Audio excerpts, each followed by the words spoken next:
안녕하십니까. 8월 30일 오전 11시를 넘겼습니다. 이 시간에는 제가 연합뉴스의 선임 기자인 윤근영 기자와 6시간에 걸친 이 심층 인터뷰를 하였습니다. 저의 정치 인생을 주로 해서 고비고비마다 정치 현안에 대해서 제가 어떤 행동을 했고 어떤 생각을 했고 이런 걸 6시간 인터뷰를 해가지고 그것을 나누어 3차례에 걸쳐서 연합뉴스의 삶이라고 하는 프로에 나누어서 보도를 했습니다. 1회분이 18일 전두환도 김일성을 만나기 위해서 어마무시한 노력을 했다. 이런 제목이고, 두 번째 2회분은 8월 25일 중국 정권의 중화인민공화국 인민군이, 그러니까 중공군이 압록강, 두만강 대안에 28만 명이 포진하고 있다. 이것은 강만 건너면 바로 북한이니까 28만 명이 북한에 사실상 주둔하고 있다. 그 세 번째 거는 경상도, 전라도가 한국 정치의 퇴보의 요인이고 갈등의 요인이고 정치 발전의 장애물이 경상도, 전라도의 지역주의, 나아가 지역 감정이 문제다. 이런 제목이 붙었는데 오늘 이 시간에는 워낙 긴 인터뷰를 하다 보니까 이게 축약된 3회분은 이게 육성으로 들으면 한 45분 분량밖에 되지 않아서 저로서는 좀 빠뜨린 부분도 있고 제 설명이 미진했던 부분도 있기 때문에 그런 부분만 좀 추려서 여러분들에게 편하게 들으시게 말씀드리려고 합니다. 먼저 1회분에서 제가 전두환 대통령도 김일성을 만나기 위해서 굉장한 노력을 했다 하는 그것은 안기부를 동원하고 모든 외교 채널을 총동원해가지고 전두환 대통령이 김일성 주석을 만나기 위해서 심혈을 기울였어요. 북한에 어떤 제의를 했는가 하니까 김 주석을 만나만 준다는 게 그겁니다. 같이 사진 찍고 한번 만세 같이 부르는 거지요. 그게 필요했던 것이죠. 전두환 대통령은 정권 기반이 취약했거든. 광주 항쟁을 비롯해서 군사정권의 면모로 출범했기 때문에 이걸 어떻게든지 좀 정당성을 회복하기 위해서는 이 북한 카드다. 그건 김 주석을 만나는 것이다. 뭐든지 드리겠다. 이 부분은 오래전에 월간조선이 아주 심층 취재를 한 게 있습니다. 뭐든지 드리겠다. 결국 어찌 되느냐. 월간조선 심층 취재 결과를 보면 김일성이가 겁을 먹었다는 겁니다. 이야, 이거 젊은 장군들이 말이야, 막 덤벼들어서 뭐든지 해주겠다고 하니까. 그러니까 김일성도 계산이 있었겠지요. 그 80년대에는 남한에 종북 주사파가 상당히 발호하고 있기 때문에 그들에게 인기가 없는 전두환 군사정권을 우두머리를 지지한다는 건 김일성에게도 타격을 줄 수 있다는 셈법이 있었다고 봅니다. 그래서 결국 만나는 건 무산됐어.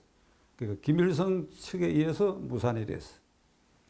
다음으로 노태우 대통령은 이제 투표로 당선돼서 이 헌법상 법통은 있는 대통령인데 그래도 북방정책이라는 이름을 걸고 북방정책 전체는 제가 러시아하고도 국교를 수립하고 중국하고도 국교를 수립하고 훌륭한 일이 많았는데 그 노태우 대통령도 유독 김일성 주석을 만나는데 목매어 했다. 그러니까 박철은 대통령 특보 또는 청소년부 장관도 했지요. 그러니까 노태우 정권의 최고 실세, 나중에 국회의원도 하고는 그 박철원을 내세워가지고 여러 차례 평양을 왔다 갔다 해요. 어떤 사람은 수십 차례를 가는데 하여간 여러 차례 평양을 왔다 가고 거기 평양에 5월 광장에서인가 하는 무슨 청소년 체육대회도 참관하고 그렇게 노력을 했는데 거기도 결국은 김일성 측에서 거부해가 무산이 됐는데 여기에는 이런 얘기가 있습니다. 그 연합뉴스 기사에는 안 나왔습니다만 그 무렵이 13대 국회 초반이었는데 제가 이 정보를 이게 언론계 확실한 데서 들었어요. 그래서 이게 박철원이가 왔다 갔다 하면서 노태우 대통령이 정상회담 하는 거 그거 앞으로 어떻게 될지 모르는 큰 부담을 우리가 질지 모른다는 생각으로 그저 정식 기자회견 해가지고 박철원 특보가 평양을 내 집 드나들듯이 드나들면서 남북 정상회담을 도모하는 것은 중단하라. 그러니까 아주 신문마다 큰 뉴스로 나왔어요. 자, 반격이 시작됐지요. 박철원 의원이 가만히 있겠습니까? 그런데 재밌는 것은 갔다 안 갔다 이건 말을 안 앞대다 보니까 뭐라고 얘기하는가? 박찬종 의원의 소영웅주의가 이런 얘기를 하게 만들었다. 이렇게만 얘기해요. 내가 갔었다, 안 갔었다 이 말은 안 해요. 그러다가 이제 며칠 뒤에 어떤 공중파 텔레비에서 박철원이 갔다 온 게 사실인 것 같다 하는 보도가 나오니까 그때 이제 두 손을 들어서 갔다 왔다고 시인했습니다. 그 초기에는 제가 약간 두려운 생각이 있는데 저는 그 언론계 중진의 여러 자료를 확실히 믿고 한 일인데 만일 이게 사실이 아니라고 하면 내가 서초구 출신 국회의원으로서 유권자들이 박찬종 저놈 신뢰할 수 있겠느냐 하는 이런 두려움이 생기던 차에 이게 다른 언론이 취재가 갔다 온 게 사실이니까 본인이 시인하게 됐어요. 뭐 그런 일이 있고 그 다음에 이제 김영삼 대통령도 김일성 주석 만나기 위해서 상당히 그걸 바랬다. 뭐 직접적으로 정보기관을 통해서 노력을 한 일은 저는 없다고 봅니다. 그는 취임사에서 이런 얘기를 했습니다. 때와 장소를 가리지 않고 북한이 지정한 데서 정상회담을 하자. 그때 이제 대통령 취임식 국회 광장에서 이제 저는 대통령 취임식 할 때 대통령 연설대 바로 뒤에 앉아 있었어요.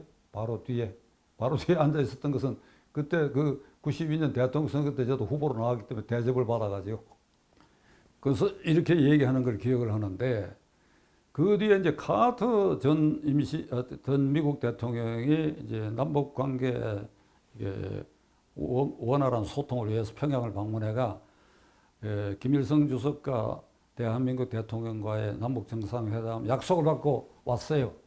그러니까 94년 8월에 이제 평양인가에서 만나기로 이렇게 해가 김영삼 대통령이 굉장히 고무됐는데 앞불사 7월 말에 김일성 주석이 사망했습니다.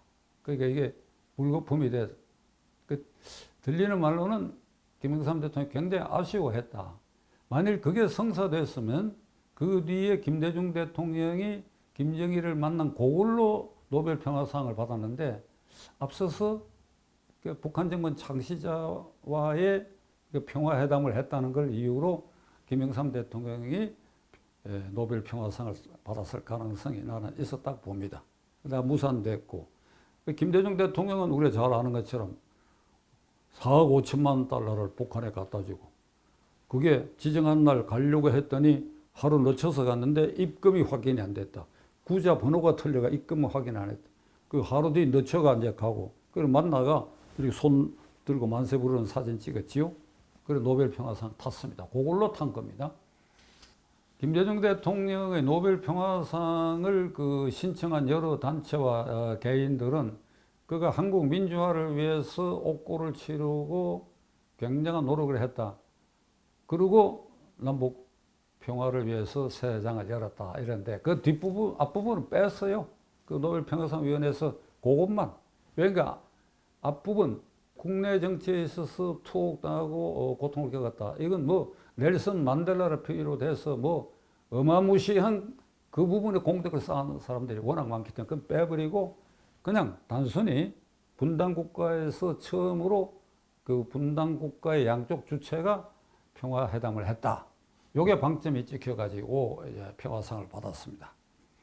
노무현 대통령은 잘 아는 것처럼 노력을 했죠. 그러니까 10월 달에 2006년 10월 4일이니까 실질적으로 임기 2달 뒤에 대통령 선거가 있으니까 실질적 임기 2달 남긴 상황에서 평양에 가고 10개 항목에 무슨 약속을 했어요. 이건 그걸 다 지키려면 다음 정권까지 넘어가야 되는데 그 다음 정권은 이명박 정권이 들어섰죠. 이명박 대통령은 재임 중에 안보관계 그 핵심자들이 북한의 그 대남 선전 전략본부에 있는 자들하고 싱가포르 회담을 해가지고 비밀회담, 그 이명박 대통령의 방북을 추진했는데 이게 산통이 나버렸어요. 그때 안 만나겠다고 했는데 안 만나겠다까지는 좋았는데 이게 달러를 몇만 불 차비라고 주더라, 우리를 모욕하냐, 이까지 공개가 돼버렸어요. 그러니까 뭐 이명박 시대는 물 건너가 버렸고, 이제 박근혜 대통령은 대통령 되기 전인 2002년 4월 달에 2월 달에 정당을 만들었어요. 그 연말에 대통령 선거에 그 제3정당 후보로 나가기 위해서 정당을 만들고, 그래야 그 당대표 자격으로 4월 달에 김정일을 만났어요. 뭐 여러 갈래로 이렇게 접촉을 했겠지요. 4시간 면담하고 뭐 오찬 회동을 하고 걸어 나오는 사진, 이게 이제 보도에 나가있습니다. 그래가지고 돌아와서 알려졌는데 8월달 여론조사에 이게 뭐 뜨지 않으니까 그러니까 이회창 그다음 민주당 후보, 그래 뭐 대통령 나가는 포기해버리고 다시 이회창 당으로 복귀한 일이 있었습니다. 그 다음에 문재인 대통령은 뭐 그건 제가 설명할 필요 없지요. 열심히 다녔지 않습니까? 열심히 백두산에도 가고 뭐 판문점에서도 만나고 평양의 김일성 광장에서 김정일을 옆에 세워놔놓고 김정은 국무위원장님, 저는 남쪽 대통령 문재인이라고 고마하더라도 국가보안법 걸릴 발언인데 그 평양이 아니라 백두산에도 또 날아가서 뭐 만나고. 이재명 민주당 대표가 여기 이재명 이 얘기를 꺼내는 게 이게 뭐 좁쌀 같은 소리가 될지 모르겠습니다만, 그게 지금 수원지방법원의 그 평화부지사 이화영의 재판에 지금 문제되어 있는 게 경기도가 북한에 500만 불 투자한 것, 그리고 경기지사 방북 비용으로 300만 불을 쌍방울 해서 이제 대납했다. 이거를 이화영 지사하고 김성태하고 공모했다. 그런데 이걸 사실은 화영 지사에게 사전사후에 다 보고되고 그 상황을 포괄적으로 김성태하고 이재명 지사하고 통화도 했다. 이 사건에 이거 발뺌을 하려고 지금 사법방해를 하고 있지 않습니까? 그런 일이 없다, 나는 모른다. 그런 일이 없다, 나는 모른다는 그 말에 제가 보기에 한 10가지 안 그렇다, 당신도 관련이 있다, 이 공모 공동점에 증거가 충분해요. 이거 영장 청구됩니다. 사법방해까지 곁들여가. 그러면 이재명은 왜 북한을 가서 김정은이하고 손들어 만세부는 사진 찍으려고? 바로 앞에 대통령들이 쭉 해왔던 그겁니다. 이게 대한민국의 최고 지도자들에게는 평양 증후군이 있어.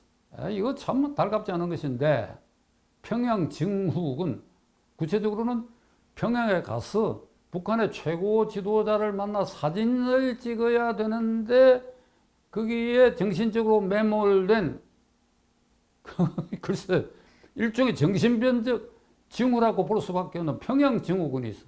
이재명도 그거지요. 그게 뭐 2019년에는 남북 간이 이게 교착 상태에 빠졌다. 미국의 트럼프가 하노이에서 김정은이 만나가 파토를 냈다. 그런데 그럴 때에 어떻게 경기지사가 가려고 했겠냐. 그러니까 가려고 했다, 이 사람들아. 민주당 지도부 당신들 그런 식으로 백성들을 갖다 속이지 마. 그러니까 가려고 했던 거야, 이재명이는. 그게 찬스야. 그렇게 해서 성공만 한다면 김성태가 돈도 대주겠다. 그 돈 받아먹고 오라고 할 것 같고 그런 거예요. 그러니까 얘기가 조금 옆길로 갑니다만은 이게 이재명과 관련된 대북 송금 사건의 영장이 청구되면 이 판사는 사건을 넓게 봐야 됩니다. 주임 판사 누가 될지 모르겠으나 이게 사건의 중대성이라는 관점에서 이런 배경도 읽을 줄 알아야 돼요.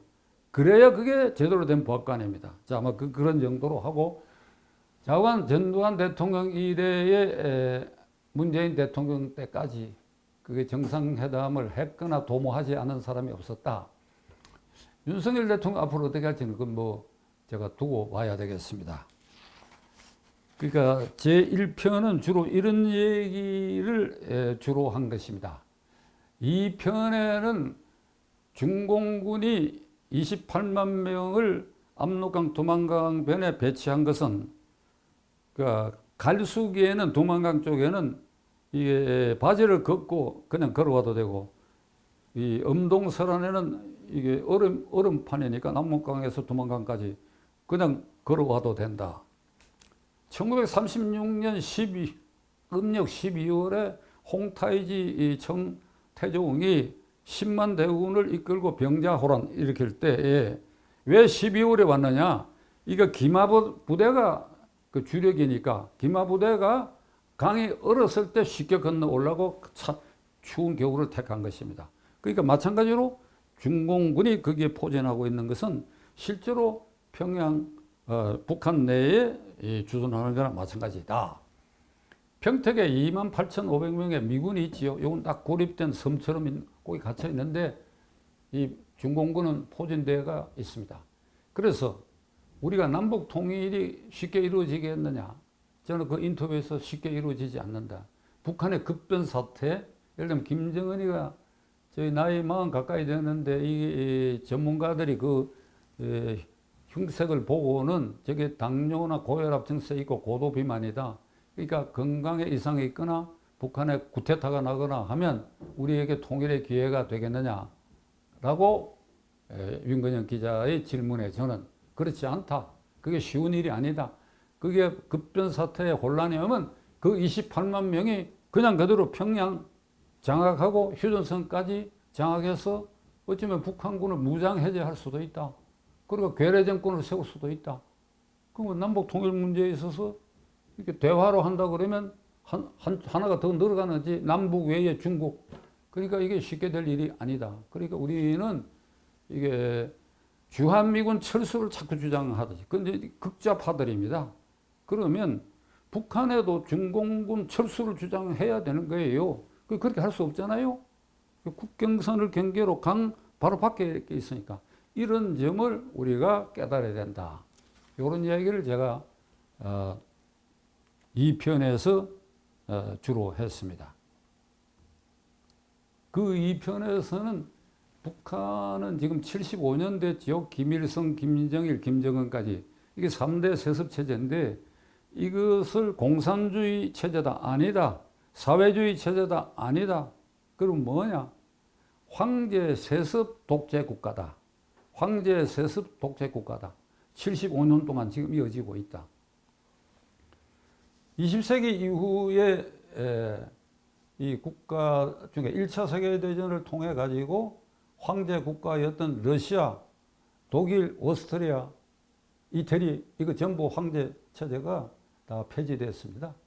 그리고 2차 세계대전 이후에 신생국가 중에 이런 식으로 뭐 공산주의를 표방했건 사회주의를 표방했건 공화주의를 표방했건 간에 75년간을 한 집안에서 이렇게 해먹는 거는 이게 한반도의 김씨 집안이 유일하다.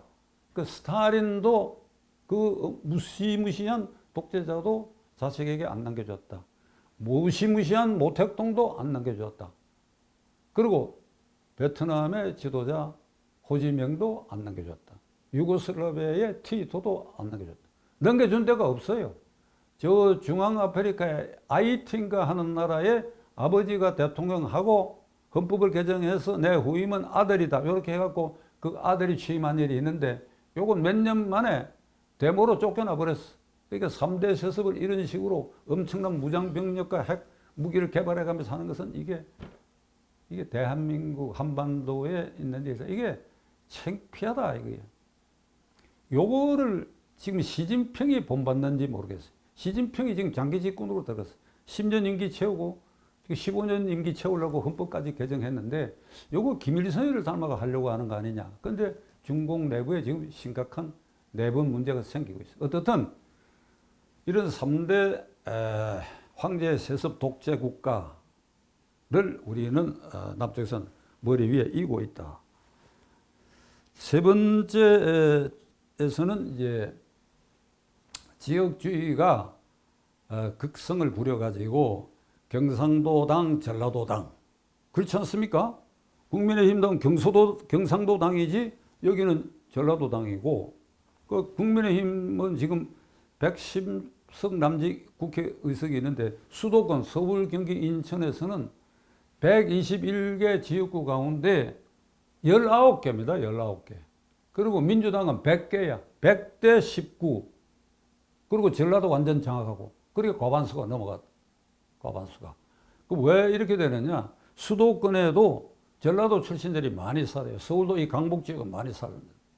강남 지역 일부는 또 경상도 사람이 많고. 그러니까 이게 그 지역에 사는 경상도 사람 국민의힘당, 그 지역에 사는 전라도 사람 민주당, 그리고 수도권에 사는 경상도 사람, 수도권에 사는 전라도 사람, 이게 20대, 30대는 점점 열거져 가지만은 결국 그 본적지에 따른 투표 행태를 보이고 있다.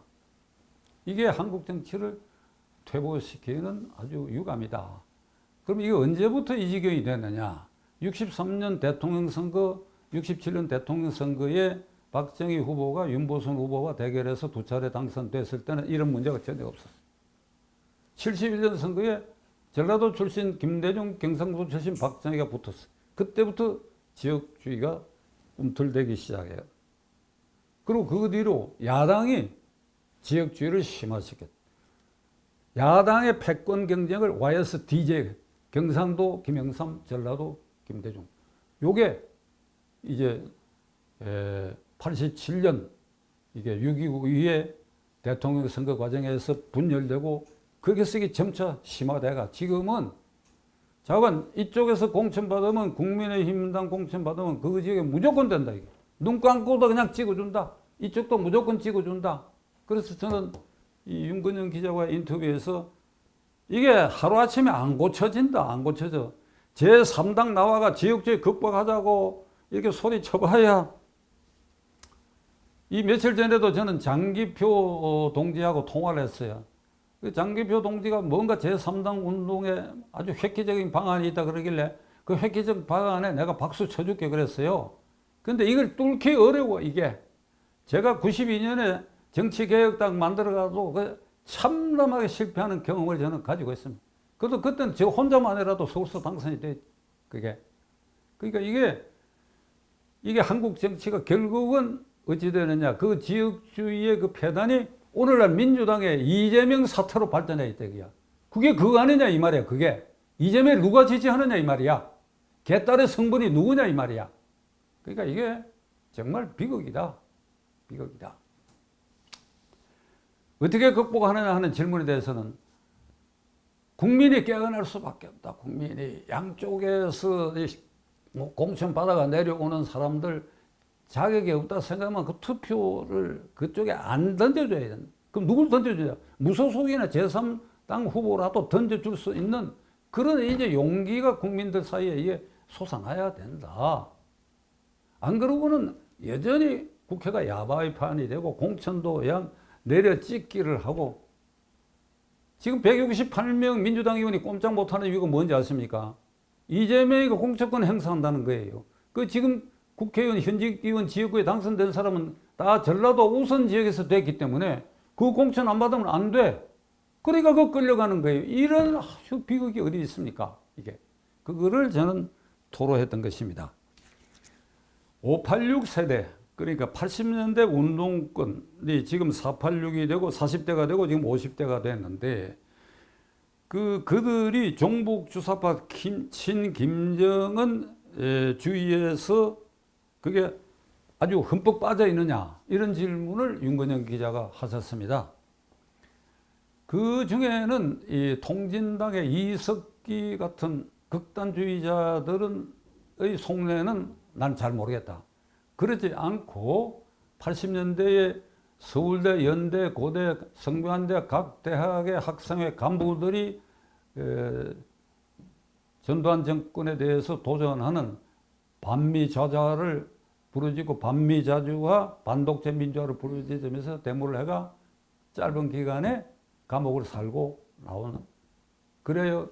그것을 훈장화 해가지고 김대중 대통령 때부터 국회에 진입이 시작되고 노무현 대통령 때 많이 진입되고 그래야 문재인 정권 때는 드디어 장관, 대통령, 비서실장 여기까지 전부 포진하고 국회를 완전히 장악하고 원내대표도 다 그 586 세대가 장악했다. 그러니까 그 전체 주력은 저는 속내가 친김정은 종북주사파가 에서 속내는 탈피했다고 본다. 그러니까 그중만 그런 옷을 입고 있다. 그 윤 기자가 물어요, 저한테. 그 왜 그러냐? 그렇게 될 수밖에 없는 것은 80년대에 반미 자주와 반독재 민주화 투쟁을 하면서 한 1년 내외의 짧은 기간 감옥에 다 갔다 왔어요. 그 요걸 훈장으로 달고, 나 요 감옥을 갔다 왔다, 80년. 요걸 무기로 해서 국회의원 나올 때도 그 경력을 쓰고 민주투사라고 그러고, 그래갖고 됐기 때문에 지금에 와서 북한을 거슬리는 발언을 하면 즉 이중인격에 따라 소리를 들을 위험이 있으니까 그래서 그 부분은 입을 다물고 있는데, 그러면 이들은 어떠냐? 그동안에 높은 자리 차지하고 그리고 경제적으로 부유해졌을 것이다. 그렇잖아요. 국회의원하고 당대표하고 장관하고 대통령 비서실장하고 수석비서관 하는데 호의호식 안 했겠습니까? 돈 안 벌었겠습니까? 제가 여러 정황상 아는 일이 많은데 그 윤건영 기자에게는 다 얘기를 했지만은 그건 차마 이 글로는 못 썼을 때다 보니까. 그리고 다 대부분 다 자녀를 미국의 비싼 사립대학에 다 보냈어. 미국, 스위스 이런데. 이게 종북 주사파 친 김정은 세력의 핵심이고 거기에 심취해 있다고 한다면 오로지 김일성주의다, 오로지 김정은이다 이런 생각을 갖고 있다 그러면 자식들 미국 보내고 돈 보내서 축제하고 그게 했겠느냐? 그게 아니다 이거야. 그러니까 이들은 제가 윤 기자한테 이렇게 얘기했습니다. 이게 그런 일은 역사가 박살이 나지 않은 한 그런 일은 절대 없을 것인데, 가정으로 김정은이가 남한까지 장악해서 남한 전체를 김정은 세상으로 만들었다고 치면 제일 먼저 단죄될 그리고 추방되거나 처단될 대상이 이 586 세대다. 왜 그러냐고 묻습니다, 저에게. 그건 하래비가 그렇게 했다, 하래비가. 그러니까 남로당의 박헌영, 이강국, 그 다음에 뭐 연안의 최창익, 이 소련의 허가이 등, 그리고 약산 김원봉 등 전부 김일성이보다도 나이가 다 많은 사람들인데 항일투쟁을 그 나름대로 공산주의자들로서 했지요. 그리고 6.25 전쟁이 끝나니까 이게 김일성이가 장기 집권 태세로 들어가니까 어떤 짓을 했느냐. 그렇게 개인 숭배 쪽으로 몰아가니까 이 어른들이 모여가, 야, 이 애 새끼 이거 뒀다가 안 되겠다. 이거 골로 보내야 되겠다. 어떻게 중앙위원회에서 표결로 하겠다. 참 순진한 생각을 했던 것 같아. 그게 김일성이 귀에 들어가니까 그냥 잡아다가 여기다가 수용소에 처박아 놓고 수십 명이에요, 수십 명. 아까 그 사람들 이름은 대표자 이름들이고. 그래가지고 56년에서 58년 사이에 전부 처형해버려서 전부 처형. 혁명 열사능에 지금 제가 말한 이 사람들 이게 가묘도 없어요. 아무것도 없어요. 그러니까 이런 정권이거든.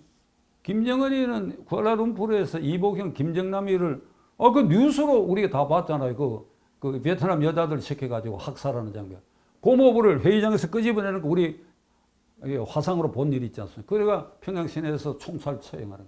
그러니까 김정은이 세상에 되면 이 586 이 주력들은 그게 적응이 안 되죠, 우선. 왜? 이쪽에서 호의호식했고 입는 거, 먹는 거, 해외여행하는 거, 자식 미국 보낸 거 이게 어떻게 적응이 되겠어요?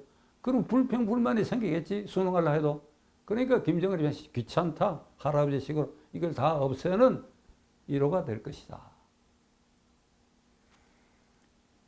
글쎄, 그 586의 핵심 주력들 중에는 제가 그들이 구속됐을 때 변론한 사람들도 많이 있고 그런데 최근엔 전혀 안 만났는데 한번 만나면 이제 한번 심층 토론을 한번 해봐야 돼요. 어찌 생각하는지. 절대로 지금 그 속내는 김정은 세상 되기를 바라지 않는 것이다. 그러니까 이게 한국 정치가 문제가 있다. 제가. 그 다음에 제가 제 3편에서는 87년에 YSDJ의 대통령 후보 다니엘라 과정에 관한 얘기를 상당히 심층 있게 얘기를 했는데 그게 뭐 좀 짤막하게 소개를 했습니다. 87년 6.29 당시에 제1야당은 당명이 통일민주당이었습니다. 5월 달에 당명을 개청을 했습니다. 총재 김영삼, 고문 김대중. 그러니까 6.29 선언으로 이제 직선제 개헌이 선언이 되고 10월 말에 이제 국민투표로 직선제 개헌, 최익관 선거에서 대통령을 국민투표로 하는 걸로 개정이 확정됐습니다. 근데 그 무렵부터 이게 통일민주당은 분당된다. 어떻게? 김영삼, 김대중이가 따로 대통령에 나올 수밖에 없다. 이쪽은 경상도, 이쪽은 전라도 기반이니까. 군정 지도자 노태우 장군이 이렇게 되면 중간에서 될지도 모른다. 이제 이런 분위기가 점차 무르익어갈 무렵에 이제 당내에서는 저를 비롯해서 13명이 이래서는 안 된다. 두 분은 우리들에게 80년대 내내 어떻게 얘기를 했느냐. 우리가 여러 희생을 치렀다. 저만 하더라도 고대압 시위 사건에 붙들려가고 재판을 계속 그때도 받고 있었어요. 우리는 민주화가 될 때까지는 물론이고 그 이후에도 하나로 될 것이다. 그걸 우리가 굳세게 믿고 이렇게 와서 이 국민들을 이렇게 앞장서가지고 6.29 선을 받아내는 정치권의 핵심 세력으로 기여했는데 지금에 와서 제밥 때문에 싸워? 말이 안 된다. 말이 안 돼. 그래가지고 13명이 이제 모의를 해가지고 각각 가가지고 이러면 안 된다고 했는데 다 뭐 물 튀기는 소리를 하기 때문에 마지막 단계로 이원 총회장에 두 사람을 모시자. 그러니까 이원 총회장에 모신 것이 11월 초입니다. 그리고 국회 본청의 지하에 각 당의 이원 총회장으로서는 바로 그 방인데 뭐 그때 국회 한 60여 명 됐으니까 모시고 오는 데는 다 왔어요. 우리 기세가 워낙 등등하니까. 그러니까 저건 파토가 나더라도 일단 저놈들이 하는 일에는 참가해야 되겠다고 생각했던 것 같아요. 그 양쪽에 모셔놓고 국회를 앞에 두고 이제 중간에 발언대가 있어가지고 한 4시간을 13명인가 발언을 했습니다. 존칭은 썼지만은 내용은 아주 참혹할 정도로 두 분은 하나가 돼야 된다. 안 되면 이 방을 못 나선다. 이런까지 얘기를 했어요. 4시간이 지났을 때 김대중 고문이 자리에서 일어나고 마이크를 잡더니 지금 함석헌 선생의 유언을 하려고 하는데 병원에 입원해가지고 그 나를 찾는다. 그러니 그거 가봐야 되겠다. 이러고 뚜벅뚜벅 걸어 나가는데 그거 누가 어떻게 막아요? 그러니까 그냥 끝나버렸지요. 그럼 어떻게 해야 되느냐 이게. 세상에는 13명이 말이지 그렇게 노력했다고 하는데 이 두 분에 의해서 아주 야멸차게 그보다 그러면 어떻게 해야 되느냐. 그 우두머리로 칭해지는 박찬종 정책위 의장 저는 그러면 어떻게 해야 되느냐 이게 제가. 그래서 다시 모의를 해가 삭발하자. 국회의원이 삭발하는 경우는 별로 없는데 그 4명이 삭발하기로 했어요. 그게 11월 5일경입니다. 그 제2원회관 지금 잘 지은 이원회관이 아니고 그때 국회 앞에 있던 이게 아파트 5층짜리 이원회관 거기에 이제 언론에 오후 3시인가 알려져 있었는데 나머지 3시 안 오는 거예요. 30분이 지나도. 그 연락해도 행방불명이야. 그 깎기 싫은 거예요. 근데 기자들은 이미 모여 있고 그래 제가 말을 둘러댔죠. 제가 대표 선수로 깎는다. 그래서 삭발을 했습니다. 그 다음날 아침에 천주교 서울대교구 교구장 김수환 추기경 비서실에서 제게 전화가 왔어요. 추기경께서 오늘 시간이 나시면 오후에 좀 뵙고자 한다고. 그래 몇 시쯤 가면 좋겠냐. 내가 한 6시쯤 오면 제일 좋겠다고 그러더라고. 그 6시쯤 갔습니다. 갔더니 비서실의 직원이 추경실은 제가 여러 번 가봤기 때문에 아는데 그 안에 이 양반이 있는 게 아니라 저를 따라오라고 하더니 그 옆 동에 있는 추경 침실로 안내를 한 겁니다. 그 추경 침실 처음 가봤어요. 그러니까 이게 이런 그 천으로 가림개가 있고 거기에 침대가 이래 있는데 그 밖에 조그만하게 이제 의자가 있는 요런 소탁자가 있고 있는 거기서 이 양반이 기다리고 그래 한 3시간 얘기를 했는데 제가 이렇게 얘기했습니다. 이렇게 해도 이게 안 될 것 같으니까 마지막으로 추기경께서 한번 나서야 됩니다. 어떻게 하면 되겠냐. 두 사람을 빠른 시일 안에 각각 초대하십시오. 동시에 아니면 각각이라도 초대하십시오. 그래, 내 말 들을까? 아니, 그래도 추경에서 한번 하셔야 됩니다. 제가 김수환 추기경에게 이 말을 하게 된 배경이 있는데 약간 설명을 해야 되겠습니다. 김수환 추기경은 80년대에 전두환 정권과 대척점에 서 있었어요.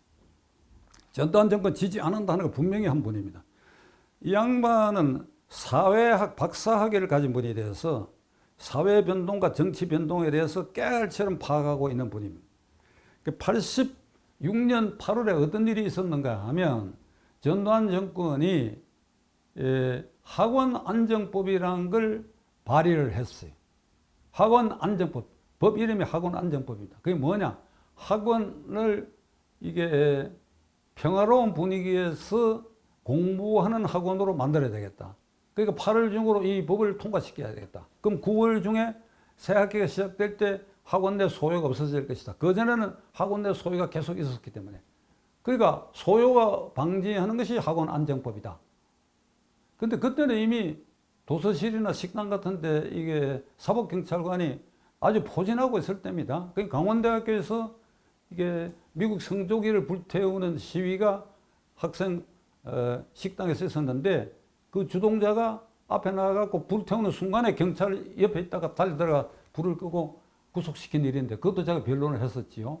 이런 분위기인데 이걸 아주 법률로 그래서 언론이 비판 언론은 이걸 학원을 병영화하는 것이다. 그러니까 군대에 요새화하는 것이다. 이럴 때에 제가 신민당 인권위원장이기도 하고 당시는 가톨릭 신자고 이렇게 추경을 자주 이렇게 만난 처지에 있었기 때문에 가서 떠봤습니다. 언론에 보도되는 그 학원 안정법 추경님 보셨나요? 그러니까 봤지. 어떻게 생각하십니까? 말이 안 되지, 말이. 이 친구들이 말이야 정신 나갔어 이러더라고. 그래서 그러시면 제가 우리 당 이민우 총재를 모시고 올 테니까 두 분이 한번 이 문제에 대해서 한번 상의하시죠. 그러니까 그렇게 하라고 그러더라고. 그래 이민우 총재한테 가서 추경에 동의를 받았으니까 총재님 가십시다. 그래갖고 이제 갔어요. 그 두 분이 저도 이제 배석하고 앉았는데 한 30분 동안 이런저런 얘기를 하다가 이제 두 분이 이 추기경 그 주교관 현관으로 나오니까 기자들이 이미 대기하고 있었어요. 그때 기자들이 그 기사 안 씁니다. 그러나 일단 자료를 위해서라도 왔는지 아니 카메라로 두 분이 이렇게 나오고 이런 장면을 찍었어요. 근데 일부 신문에만 김수환 추경이 학원 안정법 반대했다. 이렇게 했습니다.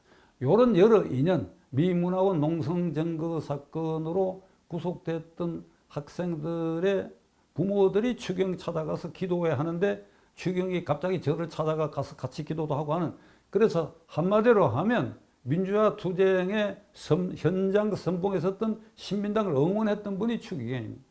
그러니까 후보 단일화에 대해서 이분이 할 말이 있지요. 도덕적 기반이 있는 분이었습니다. 그런데 제가 삭발하기 사흘 전에 어떤 일이 있었느냐 이제 이 얘기가 앞으로 돌아옵니다. 이게 효자동에 있는 로마 교황청 대사관이 거기 있습니다. 그 대사가 대주교입니다. 외국인이죠. 거기서 요한 바오로 2세 즉위 10주년 기념 리셉션이 있었어요. 그러니까 거기 한 5, 60명이 참가하는데 정당으로는 이제 정당의 대표급 인사, 제가 그 당시 그 야당의 정책위 의장이니까 그 이제 초대장이 와서 이제 갔습니다. 그래 가가지고 제가 추기경이 오셨나 안 오셨나 요거부터 살폈어요. 추기경이 눈에 띄면 숨어버리려고. 그때 이제 후보 단일화 운동 한창 할 때입니다. 근데 이 양반이 좀 늦게 오더니 저를 먼저 발견을 했어요. 그게 창가로 가더니 저를 손짓에 따라갔더니 저보고 이렇게 얘기합니다. 어떻게 돼가? 그러니까 후보 단일화가 어떻게 돼가냐 소리입니다. 참 힘들고 어렵습니다. 이러니까 이 양반이 이럽니다. 지금도 생생히 기억하는데 오른손을 가지고 내가 죽어야지. 내가 죽어야지. 내가 죽어야지.